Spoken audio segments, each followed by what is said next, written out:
quelqu'un vous dit c'est risqué, ça veut dire c'est dangereux. Le risque est beaucoup, beaucoup plus fort aujourd'hui sur les monnaies fiat.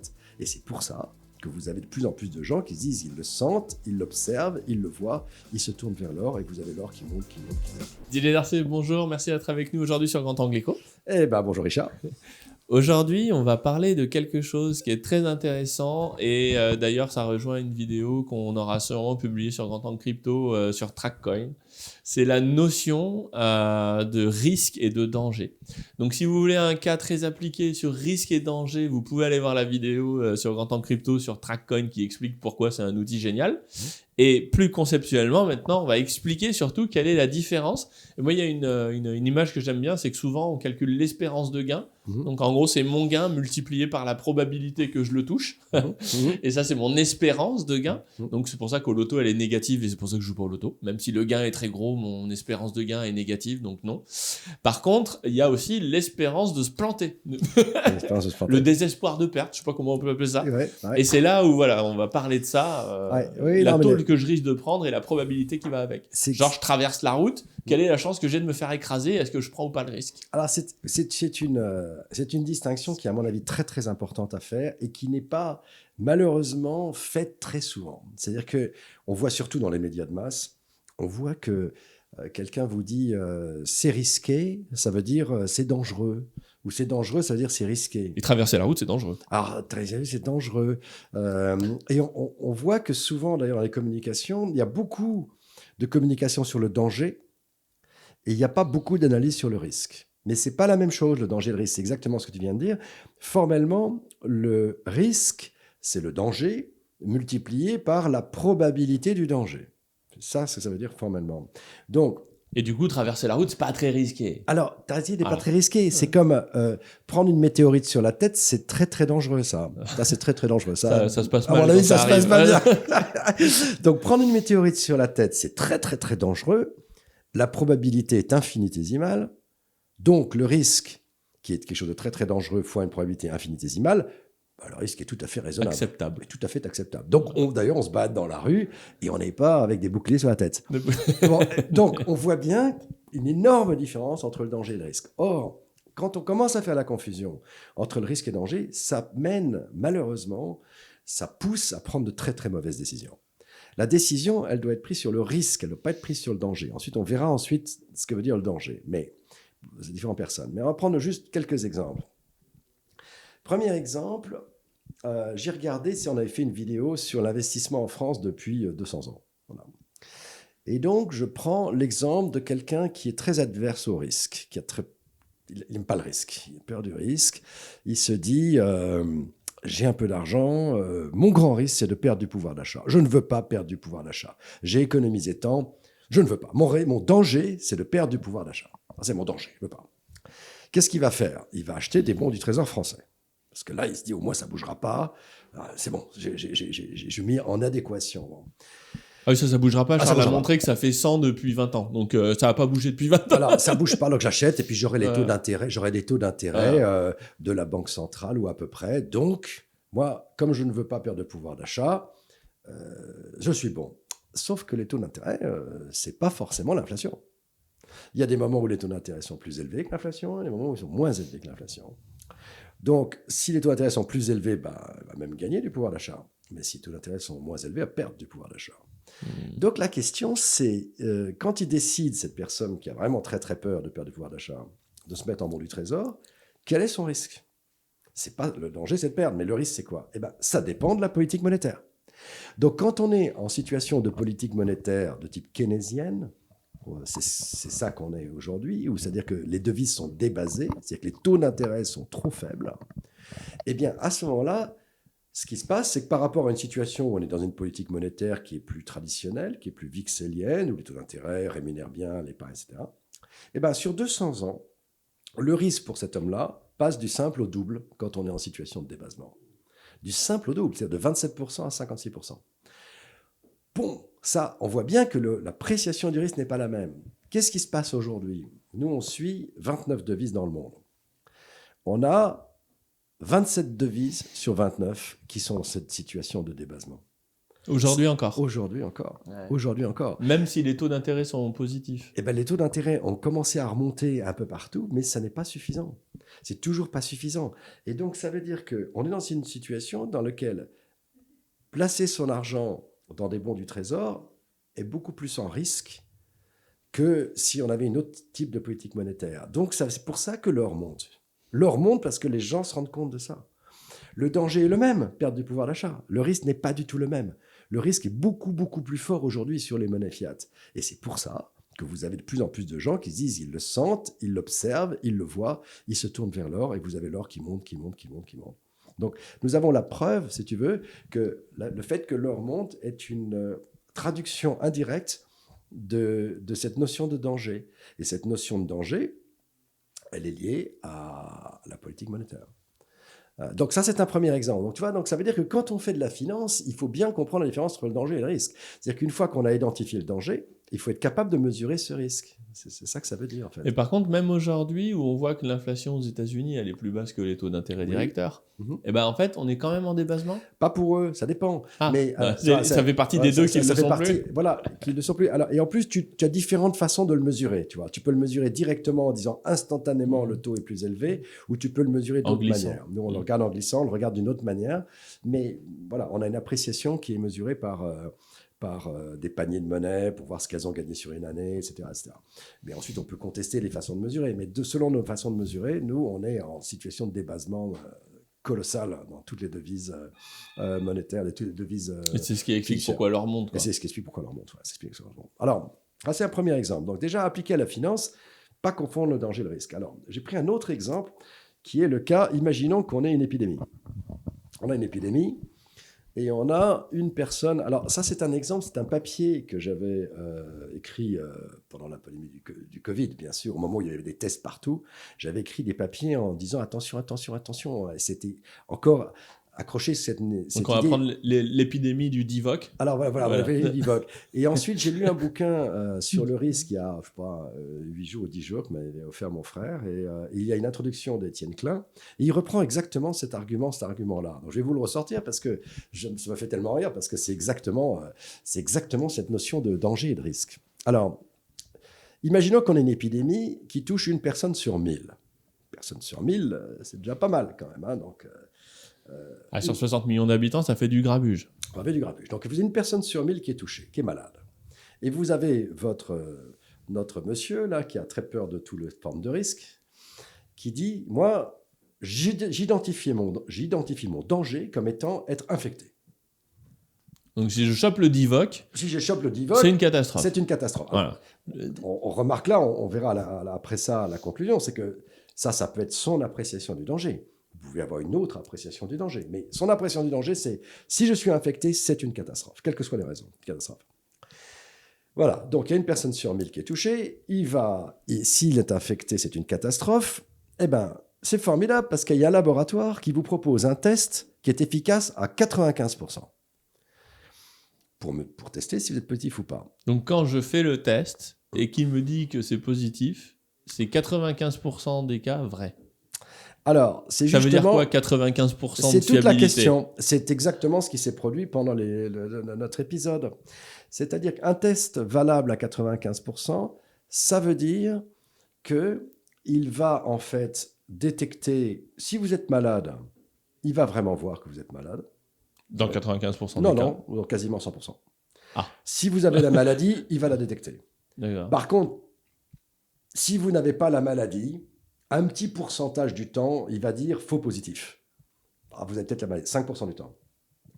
Voilà, les 95%, c'est les faux positifs, les 5% restants ? C'est les faux positifs. Et les faux négatifs ? Alors disons que les faux négatifs sont extrêmement faibles, parce qu'ils essayent de ne pas se tromper sur les faux négatifs. Parce que ce qu'ils veulent, quand on fait un test, et 95% c'est pas mal, hein, un test qui est comme ils avaient, hein, qui est performant à 95%, les gars se disent, il faut absolument qu'on soit très bon à ne pas rater quelqu'un qui est malade. Oui, mais c'est pas faux. Ah ben oui, c'est pas faux. Mais il faut pas rater quelqu'un qui est malade. Et la conséquence, c'est qu'en ne ratant pas quelqu'un qui est malade, tu es très sensible et tu vas dire que 5% des mecs qui sont pas malades, ils vont dire ah bah oui, ils sont malades quand même. Mais du coup, c'est pour ça qu'on dit quand tu es positif, on fait un deuxième test. Alors, pour confirmer. Tu peux dire, je termine l'exemple qu'avait sorti Étienne Klein qui est assez amusant. Donc notre type, Il est là, il a très peur d'être malade. Il fait un test qui a une fiabilité de 95%. Pas de chance, il est positif. Question, quelle est sa probabilité d'avoir vraiment la maladie? Là, on passe bien du danger au risque. Le danger, c'est d'être malade. Quelle est sa probabilité d'avoir la maladie? 95% moins ce que tu disais, les faux positifs. Ouais, et ben en fait, la probabilité, c'est Non. 2%.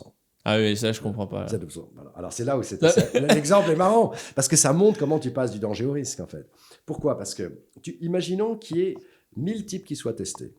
Dans les 1000 personnes qui sont testées, il y en a un qui va être vraiment malade, puisqu'il y en a un sur 1000 qui est malade. Tu testes 1000 gars, tu auras un malade, et on va trouver 50 faux positifs. 5%. 5%. Ah oui. 5% de 1000, c'est 50. Donc, tu auras une personne malade, 50 faux positifs. Et 1 pour 50, ça fait 2%. Ben oui. Voilà. Donc, ta probabilité, c'est 2%. Donc, ça veut dire que quand je suis positif au Divock, en vrai, j'ai une chance sur 50 de l'avoir. Ouais. Donc, c'est quand même pas... Non. Ça mérite un deuxième test. Alors, et si je refais au deuxième test, ça fait monter à combien le alors le ensuite, taux il faudrait qu'on... Parce que souvent, les médecins, ils disent, quand c'est positif, il faut juste refaire un test, en fait. Oui. Pour éliminer 95% des 50. Sauf que là, c'est une question qui est un petit peu délicate parce que c'est conditionné au fait... Enfin, ça fait l'hypothèse que les 5% de faux positifs sont hasardeux. À ce moment-là, à chaque fois, tu dis que ta probabilité en faisant 2, 3, 4, 5 va chuter énormément. Non, mais juste deux. J'ai 50 personnes, du coup, qui sont supposément malades. Pour trouver le gars qui est vraiment malade, si je refais un test à 95%, je vais en rater 2,5. Donc là, on est pas mal. Non, c'est pas vrai. Non. C'est pas vrai parce que le problème, parce que tu supposes que les événements sont indépendants, mais ils sont pas indépendants. C'est-à-dire que probablement celui qui va être testé faux positif, il aura dans le sang des petits trucs, des petites traces du fait que peut-être il a éternué la veille ou des bouts d'ARN ou des bouts d'ARN de je sais pas quoi, ouais. et qui vont probablement repasser de nouveau positifs. Donc tu supposes qu'un test, 2 tests, 3 tests seront indépendants. C'est pas indépendant. Non. Ah mince, c'est moche. Donc ça marche pas. Bon. Alors les tests ça marche pas. C'est-à-dire que on soigne tous les gars qui sont pas malades. J'avais fait des publications. Comment on s'en sort? Alors non, mais j'avais fait des publications à l'époque parce qu'on voyait ces vagues qui montaient le truc. Et j'avais dit, écoutez, tout ce qui est en dessous de 4% de positifs, oubliez-le. En fait, les tests vont être intéressants si vous disent que 10% de la population est infectée ou 7% est infectée. Parce que vous savez que vous avez par exemple 4-5 qui sont des faux et tout ce qui est au-dessus, c'est des vrais. Alors là, vous avez l'information. Ouais, donc pour faire 4, il faut faire 8, quoi. Pour faire 4, il faut faire 8. Mais donc, ça veut dire qu'à 8, vous avez une information pertinente. À 10, vous avez une information où ça monte. À 15, c'est une catastrophe. Mais à 4, il se passe rien. Mais à 4, 5, 4, 5, 4, 5, vous ne savez pas. Or, on a toujours été entre 4 et 5. Alors, il y a eu quelques pics un tout petit peu plus haut, mais très très longtemps, on oscillait entre 4 et 5. Et tout le monde disait, on est monté à 5, on est à 4, on est à 4, on est à 5. Et je disais, mais écoutez, arrêtez de calmer. On n'a pas d'informations, en fait. C'est un problème on ne sait pas. Le risque n'est pas caractérisé. Le risque, tu ne peux pas mesurer le risque. Si tu ne peux pas mesurer le risque, c'est même pas la peine de communiquer dessus. Et en finance, alors, du coup, parce que en finance, on a vu un exemple. Mais je voulais dire que peut-être aussi, sur cette notion qui est assez fondamentale, il faut reconnaître un certain nombre de choses, je pense. Alors, la première chose, c'est qu'il faut reconnaître que la notion de danger est propre à chacun. Ça, il faut le reconnaître. Une société qui fonctionne bien doit reconnaître que la notion de danger est propre à chacun. Et c'est normal. Et il y a des gens qui se promènent sur les volcans en disant si je meurs pas dans un volcan, c'est que j'ai raté ma vie. C'est que j'ai raté ma vie. Des vulcanologues professionnels, il y en a un qui disait ça, je crois. Sa notion du danger, elle est plus flex que la mienne, quoi. Elle est complètement différente. Et moi, quand on commence à faire un peu de fumée, je me taille dans le... Bien sûr. Et puis, ça dépend aussi de sa culture. Il y a des cultures qui trouvent que ça, c'est dangereux et d'autres pas du tout. Bah oui. Ça dépend de son âge, ça dépend de sa situation familiale. Voilà, moi, je veux bien... Voilà, ma notion de danger, elle est plus forte parce que j'ai des enfants à nourrir. Il y a des gens qui s'engagent dans l'infanterie en disant c'est bon, ça passe. Ça passe. ça va y aller. Ça va y aller. Ok, donc on est d'accord que la notion de danger est propre à chacun. Donc on ne va pas dire que tout le monde doit mesurer le danger de la même façon. Non. Par contre, le risque, attention, il faut que le risque soit mesuré dans une société qui marche, il doit être mesuré proprement. Donc ça veut dire que ce dont on vient de parler, les quelques petits exemples de mesures, ça, il faut que l'information soit super transparente. Il ne faut pas dire que le type qui a eu son test positif, il a 95% d'être malade. Non, il faut dire 2%. Il faut bien au moins que ce soit transparent. C'est la deuxième chose. Donc, transparence, très importante pour une société. Après, le test à 95%, ça dépend de la taille d'échantillon pour savoir si c'est 2%, non ? Il n'y a pas un effet sur les échantillons? Non, Non, c'est bon. ça, c'est statistiquement. Ok. En moyenne, tu vas tomber sur 2% de chance. Voilà. Que tu fasses un échantillon de 100 mecs ou de 1000 mecs, ce sera 2% de 100 ou 2% de 1000. Ensuite, première chose, donc transparence ou essayer d'expliquer, travailler et transmettre de l'information sur le risque, c'est-à-dire les probabilités, pas simplement le danger que tout le monde comprend. Bon. Troisième chose, attention à ce que l'information soit bien symétrique. Ça, c'est très important en économie. À partir du moment où vous avez un échange d'informations, il faut que ce soit symétrique. C'est-à-dire que si, par exemple, tu es sur le marché secondaire des voitures d'occasion, marché secondaire par définition d'occasion, le type arrive et te dit, regardez, elle est très belle ma voiture, elle est magnifique, etc. Bon, très bien, et tu l'achètes à peu près au prix qu'elle vaut parce qu'elle a quelques années d'âge, etc. Si tu caches le fait que tu as eu un méga accident 6 mois avant, qui t'a tout foutu de travers et que tu as fait réparer, pipe un peu les dés. Tu pipes les dés. Tu pipes les dés. Mais bien sûr, parce que c'est dangereux. Si une voiture qui a été fortement accidentée est beaucoup plus dangereuse, même réparée, qu'une voiture qui n'a pas été fortement accidentée. Parce que le châssis, il a peut-être un coup dans le pif. Il a peut-être un coup qu'il n'a pas repéré, il a peut-être des faiblesses structurelles. Une fracture qui va faire que ça va lâcher, etc. Donc l'asymétrie est un grand danger. Donc c'est pour ça qu'en finance, on a toutes ces notions de insider trading, c'est-à-dire tu n'as pas le droit de traiter des titres sur lesquels tu as une information particulière qui sont liées à ta boîte, etc. Ça, je pense qu'une société qui marche a raison de combattre toute forme de trading ou d'opération de insider, comme on appelle en anglais, c'est-à-dire quelqu'un qui a une information privilégiée sur une société, une information qui n'est pas publique, n'a pas à essayer d'en tirer bénéfice pour lui-même avant qu'elle soit publique. Voilà, ça, c'est juste. Donc, bonne mesure des risques, symétrie de l'information. Et puis après, la dernière chose, c'est que il y a des gens, comme on dit, qui ont une notion du danger différente. Donc, il y en a qui vont prendre le danger, qui vont faire face au danger parce que c'est leur nature. Ils sont ni plus ni moins respectables qu'un autre, mais ils vont faire face au danger. Par exemple, tu as tous les entrepreneurs qui vont qui vont faire face à ce danger. Le risque, c'est le danger est le même pour tout le monde, mais eux, ils ont une acceptation de prendre ce truc-là. Donc, ça veut dire qu'un entrepreneur, par définition, il va faire face au danger. Donc, c'est normal que s'il s'en sort, il soit bien rémunéré. Parce qu'il a fait face à un danger qu'un autre ne voulait pas prendre. Donc, il est normal qu'il soit bien rémunéré. S'il se casse la gueule, ce qui arrive 9 fois sur 10, et donc ensuite il recommence, s'il se casse la gueule, il mérite quand même la considération. Mais même s'il a échoué, parce qu'il a fait face au danger qu'un autre n'a pas pris. Donc voilà, c'est la différence entre, on en parle avec Charles, entre la France et les États-Unis, par exemple. Les États-Unis, un entrepreneur qui se casse la gueule, il n'y a pas de problème, il recommence, il n'a pas Tant de que t'es perte. successful, ça passe après. Après, il faut à un moment donné, mais même quelqu'un qui rate et qui continue, il a une certaine considération dans une société qui comprend que celui qui fait face au danger, il est respectable. Bon. Celui qui ne veut pas faire face au danger. Il y a quand même du skin in the game, quoi. Voilà, qu'il y a du skin in the game. Voilà. Alors maintenant, celui qui ne fait pas face au danger, c'est-à-dire qui dit non, mais moi, je ne peux pas être entrepreneur, ce n'est pas mon truc.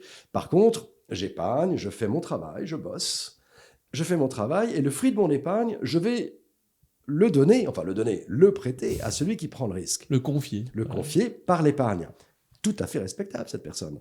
Tout aussi respectable. Et il mérite aussi rémunération, puisqu'il ne prend pas il ne fait pas face au danger lui-même, mais il prend une partie du danger en prêtant son épargne, qui est le fruit de son travail. Donc là, je suis désolé, il est tout aussi respectable. C'est simplement qu'il n'a pas la même appréciation du danger. Tout ça pour dire qu'une société qui fonctionne, c'est une société qui accepte le fait que l'appréciation du danger n'est pas la même et qui organise le marché de la prise de risque. C'est tout. C'est le marché de la prise de risque. Donc, 3 conditions pour une société qui marche bien. C'est 1, la bonne appréciation du risque. Voilà, que les gars ne racontent pas que le danger, c'est le risque. Ça, non, il faut bosser. 2, la symétrie de l'information.